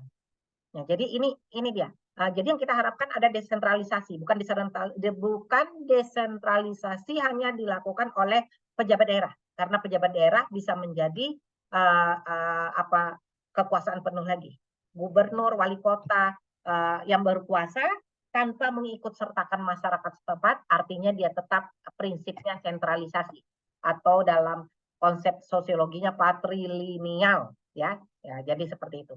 Nah, kemudian dari mulai identifikasi masalah, kebutuhan perencanaan dan pelaksanaan, desentralisasi. Nah, tadi Fatur ngomong tentang anak penjual donat. Jadi, tolong identifikasi masalah, kebutuhan perencanaan pelaksanaan kita ikut sertakan. Jadi, mereka yang mau kita berdayakan, ya. Jadi, kemudian maksud komunitas lokal sampai tingkat terbawah dengan tujuan kepentingan lapisan bawah, termasuk lapisan miskin tetap dapat terakomodasi. Makanya kita ikut sampai lapisan bawah. Ibu pun pemberdayaan tentang kesehatan pun Ibu memakai konsep kelokalan. Oke. Tidak bisa dari pusat karena pusat tidak tahu kebutuhan lokal. Ya. Kemudian baru dikaji jika masih ada bias elit walau lokasi di daerah, berarti konsep yang dipakai masih sentralisasi. Persis apa yang Ibu bilang tadi. Oh ya, memang Ibu nulis ya. Gitu. Jadi ketika elitnya yang bermain kembali seperti pusat, itu berarti konsepnya masih konsep sentralisasi. Itu sentralisasi, desentralisasi. Nah, sekarang top down, bottom up. Ketika kita cerita top down, berarti arahan dari atas ke bawah harus ikut aja. Kalau nggak ikut, demo dikasih asap apa nggak tahu gitu. Nah, jadi itu top down ya. Jadi menempatkan masyarakat sebagai subjek pembangunan. Intinya, Sultan, kalau masih ada bermasalah di masyarakat itu ada sesuatu yang kurang. Jadi bukan masyarakatnya yang bandel. Masyarakat kita itu dikonstruksi oleh pemerintah dari zaman dulu. Jadi pemerintahlah yang membantu masyarakat. Sehingga Sultan kalau Islam ya di akhirat itu berat hukumnya bagi pemimpin yang tidak amanah. Oleh sebab itu Ibu nggak mau ditunjuk jadi ketua prodi, Ibu nggak mau. Biarlah Pak Agus saja dan yang lain-lain. Dekan Ibu nggak mau karena berat tanggung jawabnya kalau tidak berhasil ataupun tidak adil ya. Nah, kemudian identifikasi masalah dan kebutuhan berasal dari bawah. Jadi kemudian baru diakomodasi oleh pemerintah baik daerah dan pusat. Seperti misalnya dinas terkait untuk dimasukkan dalam mata program perencanaan pembangunan. Nah, itu dia Fatur. Pekerja sosial bukan hanya ngelihat PPKS kemudian membentuk secara individu, tetapi buat riset, kemudian identifikasi masalah, kemudian buat program untuk anak-anak PPKS yang penjual donat di universitas, di ATM, di masjid-masjid, di mana lagi ya. Nah, tolong jangan-jangan ada yang hidden agendanya, ada yang mengkoordinir misalnya ya. Jadi itu harus dianalisa lebih lanjut. Seperti pengemis di jalanan itu lebih banyak itu dikoordinir. Jadi harus dianalisa, kemudian buat program dalam sebuah perencanaan pembangunan. Jadi jangan ujuk-ujuk mau membantu gitu, udah tuh nyalahkan orang sekitar. Kemudian dalam konsep top down, perencanaan yang dibuat bersifat teknokratik. Ya, perencanaan dibuat secara terpusat oleh para perencana profesional yang merupakan aparat pemerintah. Bahkan biasanya perencanaan hanya terakhir dari atas meja, tidak dari sumber lapangan. Ini yang kejadian ya. Maksudnya yang sebaiknya adalah perencanaan dibuat diikut sertakan mereka-mereka yang terkait. Gunakan stakeholder. Makanya ada konsep referral system dalam pekerjaan sosial. Kalau teknokratik artinya membuat sebuah program, ikuti teknik yang tahu teknik. Oh, lihatlah di masyarakat ada orang ITB, ada orang teknik USU. Jadi Jadi tidak harus orang luar negeri.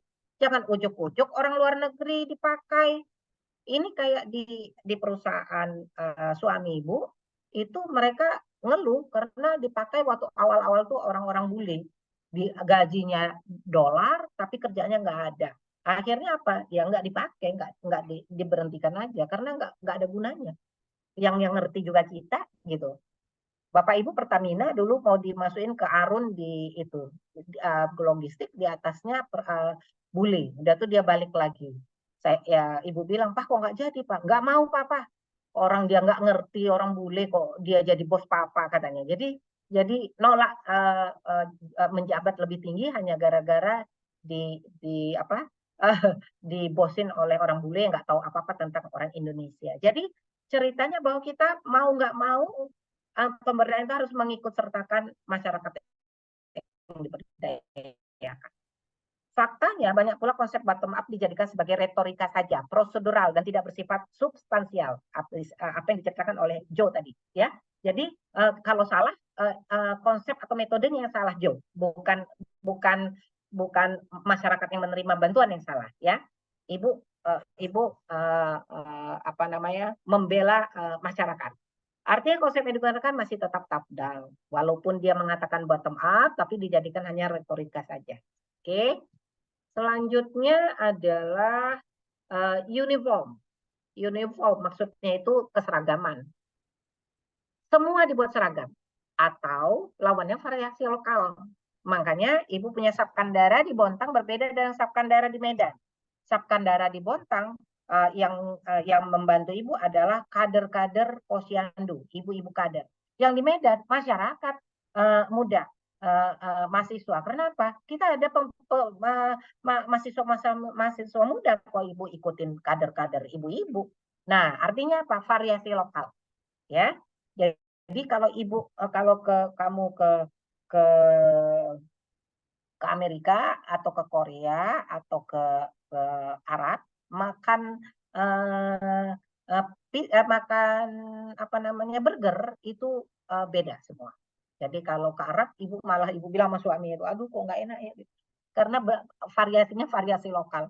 Kalau ke Korea variasinya variasi Korea. Kalau Amerika variasinya variasi Amerika banget. Jadi kenapa begitu? Ya itu strategi dagang. Artinya kita harus melihat pangsa pasarnya. Nggak mungkin kita uniform, nggak mungkin kita samakan variasinya, model bentuk pemberdayaannya, ya. Jadi pelaksanaan pembangunan di suatu tempat tidak menjamin sesuai pula di tempat lain karena kondisi berbeda. Makanya modelnya tailor mode, artinya model jahitan, ya. Oleh sebab itu program harus berbeda agar tidak boros dan menjadi tepat sasaran. Konsep uniformity lebih banyak menghasilkan inefisiensi karena tidak mampu mengantisipasi dan mengakomodasi persoalan serta kebutuhan masyarakat yang beragam. Jadi maksudnya gini, melakukan intervensi kepada Jompo di Medan berbeda dengan melakukan intervensi kepada Jompo di Lombok. Berbeda melakukan intervensi kepada Jompo di Jawa, ya, karena harus diikutsertakan budaya setempat, bagaimana budaya itu melakukan perawatan hadap lansia dan sebagainya, ya. Kemudian konsep penyeragaman dilakukan dengan alasan demi efisiensi dan pelaksanaan, tapi pelaksanaannya faktanya dia tidak efisiensi. Pendekatan uniform pada umumnya menggunakan metode technical assistance, lebih banyak memasukkan dan memperkenalkan pengetahuan baru dari luar sebagai bagian integral dari model baku yang digunakan. Nah, jadi maksudnya bahwa kalau uniformity yaitu ujuk-ujuk masyarakat setempat dipaksakan mengambil atau memperoleh hal yang belum dia kenal. Sebaiknya melakukan hal yang dikenal. Misalnya contoh, dalam kesehatan, kita mau melakukan herbal dalam penyakit. Kalau ke Kalimantan, oke, kita ambil bajakah. Tapi kalau di Medan kita ambil yang lain, kira-kira kayak gitu. Misalnya kita melakukan ekoprint, misalnya kan, ekoprint itu melukis kain menggunakan daun. Nah, Ibu udah pernah ikut pelatihannya itu di Jogja. Di Jogja kita punya daun-daun macam-macam. Tapi kalau di Medan kita pakai daun yang lain sehingga kita punya konsep ekoprint Horas misalnya seperti itu. Nah, itu yang tidak dilakukan. Nah, makanya kita melakukan pemberdayaan harus variasi lokal. Nah, kemudian sistem komando dan proses belajar. Komando, ya komando. Ini, Sultan, ini kamu harus gini. Ini nih, siap. Instruksi, lakukan, selesai. Nah, meninggalkan komando atau instruksi, melainkan mengedepankan pengambilan keputusan oleh masyarakat sendiri. Jadi, Pak, Ibu, kita mau melakukan apa? Ini Pak. Oke. Kemudian berarti keputusan kita bagaimana Pak, Ibu? Oh Pak, sebaiknya kita melakukan ini. Oke, siap. Berarti kesepakat ya. Nah, kita sebagai asisten, kita sebagai ahli pakar. Jadi kita bukan pakar kita yang dilakukan, tetapi kalau kita anggap mereka salah, kita berikan pilihan. Bu, kalau ini begini. Kalau ini begini. Berdasarkan pengalaman dan pengetahuan, kalau ini begini. Jadi Bu, bagaimana Bu? Apakah Ibu sudah paham gitu kan? Nah, jadi itu yang kita berikan. Oke, silakan Sultan. Berarti gini Bu, misalnya ada masyarakat gitu kan. Saya gitu risih Bu, nengok masyarakat. Kan saya waktu itu MKWK juga kan Bu. Saya juga heran, ini kan tempatnya nggak layak gitu. Kenapa masyarakatnya pilihnya tinggal di pinggir sungai gitu. Terus masyarakat Indonesia kalau udah salah gitu dibiarin gitu Bu. Ini kan jalanan umum, kok tiba-tiba jadi tempat parkir. Ini kan irigasi, kenapa irigasinya ditutup tanah? Itulah permasalahan yang di MKWK saya di semester 1 Oke, gitu kok. Ibu kasih masukan ya, Sultan. Ketika kita menjadi pekerja sosial, kita harus memihak masyarakat, Sultan. Kalau kamu menyalahkan masyarakat, nggak bisa. Kamu menjadi auditor. Itu kesulitan kamu sekarang, Sultan. Kalau Ibu lihat, badan kamu itu selalu, coba sekarang positive thinking. Oke, positive thinking. Kemudian kita analisa masalah. Kamu harus masalahnya itu diriset dulu. Kalau menurut Ibu Sultan, ini ya, sekarang ada ya, dekat rumah Ibu nih di daerah HM Joni ya, Ibu kan tinggalnya di STM ya, dekat SM Raja. Kalau pemerintah mau membuat itu tidak ada orang yang tinggal di sungai, pemerintah harus ketat, Sultan. Kayak Ibu ini ketat. Ya memang tidak familiar, istilahnya tidak disukai orang. Tapi Ibu mau melakukan disiplin yang Ibu lakukan apa? 5 menit tinggal, oke, tidak Ibu undang. Kan Ibu dibully sama semua mahasiswa. Tapi apa? Ibu lakukan itu. Dan ketika kamu ketemu Ibu, kamu pokoknya kalau sama Ibu Erni tahu aja, oh iya, agak cepat-cepat ini kita mandi nih, supaya kita tidak terlambat. Kan begitu. Nah, artinya kalau memang tidak mau ada masyarakat di pinggir jalan, itu dilakukan peraturan dan adanya pengawasan dari pemerintahan. Kan ini nggak ada. Udah ada PKL dilakukan, ada di jalan. Dilarang PKL, dilarang sampai dilarang doang. Ada 1, 2, 3 dibiarkan. Iya, itulah diusir. Bayar denda. Bayar dendanya 50 juta. Nggak ada lagi yang mau datang Sultan ke situ, PKL. Kalau dibayar tinggi, kan begitu. Jadi jangan kita sebagai pekerja sosial, kepala kita itu menyalahkan masyarakat. Orang kita kesejahteraan sosial, kalau kita salahkan masyarakat, itu nggak benar. Kalau menurut Ibu. Ya, tapi kamu boleh, ya, itu kan hak asasi ya. Nggak. Dosen hanya memberikan ilmu, kemudian yang mengambil manfaat itu kalian dan kalian proses dengan pemahaman kalian ketika kalian sudah menjabat nantinya. Tapi kalau sekarang Ibu memberikan masukan bahwa kepemihakan kita itu kepada masyarakat. Nah, untungnya Ibu ambil S2-nya sosiologi. Jadi bukan peksos dari awal. Kalau peksos itu pekerjaan membantu. Kalau sosiologi itu ada analisa kenapa orang ada di kota, kemudian berada di pinggiran sungai. Nah, makanya perlu pemahaman sosiologi untuk untuk memahami sebuah permasalahan kesejahteraan sosial. Ya, jadi ada apa di daerah, ada apa di kota, gitu loh. Kemudian ada apa di birokrasi, ada apa di pemerintahan kok dia tidak disiplin kalau ada orang di sungai nggak boleh. Kenapa kita marahin orang yang berada di sungai? Jangan, ya. Jangan nanti kamu dimarahin sama dosen-dosen sosiologi, dosen-dosen antropologi, ya. Jadi harus riset dulu. Kalau harus menganalisa dengan kuat dulu tentang sebuah permasalahan, ya. Jadi kalau mereka salah, baru kemudian oh ini begini. Kalau gitu kita buat aturannya. Pemerintah harus kuat nih aturannya bahwa dilarang membangun rumah di bantaran sungai. Ya, tapi itu kan pemerintah yang melakukan. Jadi kalau ibu sih lagi-lagi pemerintah yang salah. Ibu hidup masyarakat.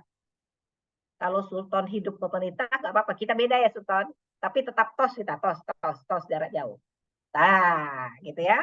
Jadi siapapun pemerintahnya, Sultan, ibu bukan anti misalnya Jokowi apa, siapapun pemerintahnya kalau nggak sesuai dengan pemahaman kesejahteraan sosial, ibu tidak sepakat dengan programnya pemerintah. Jadi pemerintahan itu harus mendisiplinkan Sultan. Itu aja menurut ibu. Jadi masyarakat itu sendirinya akan, nah nanti baru kita bantu mereka-mereka yang miskin ini ya. Oke, Sultan. Berarti pemerintah menolong dirinya sendiri dulu, habis itu menolong orang masyarakat itu ya, Bu? Ini konsep ini Ibu baru dengar. Yang namanya pemerintah kayaknya nggak boleh nolong dirinya sendiri deh. Kalau dia menolong dirinya sendiri, berarti ya ini kejadiannya ini. Pemerintah semakin kaya, semakin lebay, semakin korup gitu ya. Pemerintah itu nggak perlu menolong dirinya sendiri. Dia sudah tertolong, Sultan. Kalau mau jadi pemerintah, dia harus menolong masyarakat. Cuman maksudnya dia membuat program yang jelas dan disiplin dalam membuat program yang benar itu, gitu Sultan. Kan kata-kata menolong itu kan rancu ya, iya nggak? Kalau menurut Iya, Bu. ibu sih Menolong, rancu. bisa menolong nih hal yang positif atau yang negatif gitu. Enggak, menolong itu ya kita dikasih duit, dikasih makan kan nolong juga kan.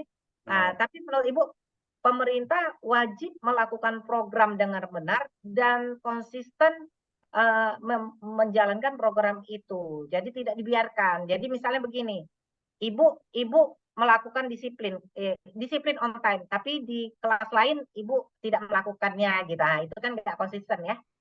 Tuh gitu. Jadi harus konsisten. Gitu loh, Sultan. Bisa ya? Bu, bisa. Oke. Kita tadi jadi ini gimana tadi ya? Sistem komando. Kemudian selanjutnya bagaimana ini? Ketergantungan, keberlanjutan. Uniform, komando, proses belajar. Oke. Nah, ini ya. Ini ketergantungan nih. Nah, ini akhirnya jadinya ketergantungan kalau program selalu dibuat dari atas, dari pemerintah. Jadi pemberian wewenang kepada masyarakat dalam pengelolaan pembangunan lebih mendorong tumbuh dan berkembangnya inisiatif dan kreatif. Jadi jangan hanya sepihak. Jika ada peran pihak eksternal, baik dari pemerintah maupun non-pemerintah, maka sifatnya sekedar sebagai stimulan, bukan yang dominan. Nah, itu kuncinya, Sultan. Jadi kita sebagai pekerja sosial juga bukan yang dominan, tetapi hanya menjadi stimuli, jadi menjadi greeter ya, apa namanya, ayo semangat gitu. Kayak ibu nggak ada dana untuk memberikan meleskan kalian bahasa Inggris semua. Oleh sebab itu ibu hanya memotivasi, ayo kalian bahasa Inggris, nabung duit untuk les bahasa Inggris misalnya, atau cari duit untuk les bahasa Inggris ya, untuk membangkitkan potensi dan kemampuan dari dalam. Kemudian social exclusion dan social inclusion, sehingga tidak terjadi pembentukan social exclusion ya, masyarakat yang termarginalkan, masyarakat yang rendah, masyarakat yang tereliminasi, suara masyarakat tidak didengar, menjadi kelas 2 gitu ya. Ya, karena kondisi-kondisi di atas menyebab kepentingan, menyebab kemiskinan dan ketimpangan dalam masyarakat. Jadi perlu perubahan pada pola relasi sosial dalam struktur sosial masyarakatnya. Nah, kemudian ini mungkin yang terakhir, improvement transformation. Beda ya, kalau ibu S3 ibu mengambil kebijakan transformasi ya. Jadi Adjen mengatakan membedakan diagnosis antara person blame approach. Ini ada di pekerjaan sosial ya. Ya, kalian harus hafal. Person blame approach dan system blame approach. Jika memakai pendekatan pertama, identifikasi sumber masalah terletak pada individu penyandang masalah. Nah, orang yang menjual donat, apakah dia person, apakah sistem? Nah, orang yang berada di pinggiran sungai harus dikaji analisanya. Apakah dia person blame approach, apakah dia system blame approach? Ya, harus paham ya, sehingga kita bisa menganalisa masalah kasus dengan benar. Dengan demikian pemecahannya dilakukan melalui perbaikan apakah level individu, apakah level meso, apakah level makro. Jika menggunakan pendekatan kedua, maka sumber masalah kesejahteraan terletak pada level sistem dan struktur. Pemecahannya harus menjangkau pada perubahan dan transformasi struktural. Improvement lebih mengarah kepada perbaikan dan cara kerja serta proses produksi tanpa melakukan perubahan pada tataran struktur, sedangkan transformation lebih fokus pada level sistem dan struktur sosialnya. Nah, lihat ya, makanya pendekatan Ibu pendekatan masyarakat, bukan pada pendekatan orang yang memberikan. Artinya gini, kita harus lihat kondisi. Kalau memang kondisinya itu karena struktur, ya struktur dibenahi, termasuk pemerintah. Makanya di konsep pekerja sosial, kita punya action, ya, ada level makro, kita melakukan aksi sosial untuk memberikan masukan kepada pihak pemerintah dan stakeholder lainnya. Note dari Ibu, konsep yang dilakukan tidak bisa diimplikasikan pada setiap kasus. Ingat ini ya, jadi Ibu harus kasih tahu. Tidak bisa setiap kasus langsung diimplikasikan yang sama. Konsep di atas diimplikasikan ke dalam kondisi masyarakat yang normal, tidak bermasalah dan tidak dalam kondisi dipengaruhi oleh pihak lain. Jadi kalau ada kondisi yang tidak normal, kondisi yang bermasalah harus dikaji lebih dalam. Agar dapat melaksanakan konsep di atas, perlu pengetahuan tinggi, terutama dalam hal komunikasi politik dan komunikasi budaya dari pihak yang berwenang seperti pemerintahan, lembaga terkait, dan pihak lain melakukan pemberdayaan. Ini skala makro ya, skala masyarakat. Ya. Oke, di sini dulu ilmu dari Ibu. Ada yang mau bertanya sedikit lagi supaya kita cepat selesai. Silakan Nazla Yasmin. Izin Bu, sebelumnya perkenalkan nama saya Nazla Yasmin dari NIM 061. Tadi yang udah Ibu bilang ada 3 alasan pemberdayaan masyarakat, salah satunya tadi ada kemandirian. Nah, jadi Bu kan banyak tuh bantuan dari pemerintah yang berbentuk uang langsung, uang tunai gitu kan Bu. Nah, apakah solusi yang diberikan pemerintah itu sama ini salah? Karena kan yang kita tahu kalau uang itu kan menimbulkan ketergantungan terhadap masyarakat dan menimbulkan rasa malas. Jadi kemandirian itu sulit untuk tercapai gitu. Terima kasih. Kalau menurut Ibu tidak pernah program pemerintahan itu salah. Itu kalau menurut Ibu selalu benar. Apapun pemerintahannya. Sultan senyum-senyum dia. Ibu bela pemerintah, ya kan? Nampak ini. Kayaknya Jokowi. Gitu ya. Nah, program pemerintahan itu benar. Tapi pelaksanaannya mungkin yang kurang tepat. Atau ada oknum-oknum di dalamnya yang tidak tepat dalam melakukan program tersebut. Jadi sehingga program menjadi salah. Jadi misalnya kayak program PKH ya gitu ya. Jadi itu diminta untuk diberikan kepada mereka yang miskin misalnya seperti itu ya. Kemudian diberikan, kemudian dievaluasi gitu ya. Kemudian baru dikasih lagi. Kemudian setelah evaluasi selayaknya diberikan keterampilan pelatihan misalnya kan kayak gitu. Nah, kalau program yang salah ini begini. Pertama, ya Nazla, dana bantuan diberikan kepada miskinnya 3, yang 7 lagi saudara-saudara Pak RT, misalnya seperti itu. Nah, itu kan oknum. Ya. Nah, kemudian program setelah dikasih dana, itu kan pemberian dana, Nazla bilang tadi kan takutnya tidak efisien ya, tidak efektif. setelah diberikan dana, mereka tidak dilakukan penelitian, tidak dilakukan pelatihan, tidak dilakukan CB, capacity building, ya harusnya dilakukan. Makanya program CSR yang tepat, Ibu di sana mengikuti program CSR, Ibu melakukan pemberdayaan terhadap masyarakat melalui paket A dan segala macam. Itu program CSR berhasil apabila mereka sudah mengembangkan uang yang diberikan. Jadi banyaknya program CSR nggak berhasil karena dikasih duit, udah itu orangnya ketergantungan. Seperti ada satu tadi konsep yang Ibu bilang, masyarakat jadi ketergantungan. Karena apa? Jadi tidak ada sanksi sosial, maksudnya itu tidak ada exit strategi, tidak dibuat. Nah, makanya kita harus